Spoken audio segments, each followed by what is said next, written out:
That's absolutely incredible, and it's the middle of the school year, which means that many seniors and juniors like Rajadar are testing, looking into schools, and thinking applications. We are joined by counselors from STISD's Science Academy this morning to discuss what your child should be doing at this point to get the ball rolling for school. And we actually have Fatima Garza, and we also have Miss Hidalgo, who is actually Rajadar's counselor, correct? That's correct. And it's absolutely amazing to think that we have a student here in the Valley who got this perfect score, but there's so many others out there who are also preparing not only to leave to college this year, but then the ones that are juniors who are getting ready to send in their applications next year. What's the first step that you take as a junior in order to achieve that goal?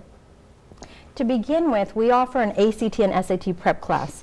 What helped with Raj was that he started his freshman year, so the main thing is practice.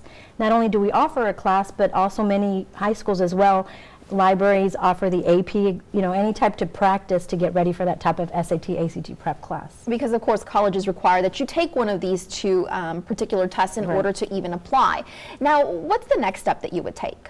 Well, certainly the next step after taking the practice exams would be to actually not take the actual test, registering for the exam. We have waivers for students who need financial aid assistance. And we also have a Go Center where we have a college representative on campus helping students register if they need to do so.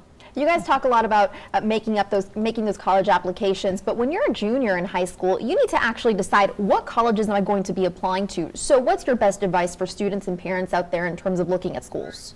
We always ask them to get their choice of the top 5 to 10 schools that they're looking into. We remind them to check everything's online, all the admissions requirements, anything that financial aid requirement, housing. They need to start looking at that now if they haven't done so already. Start looking at actual just requirements for these schools.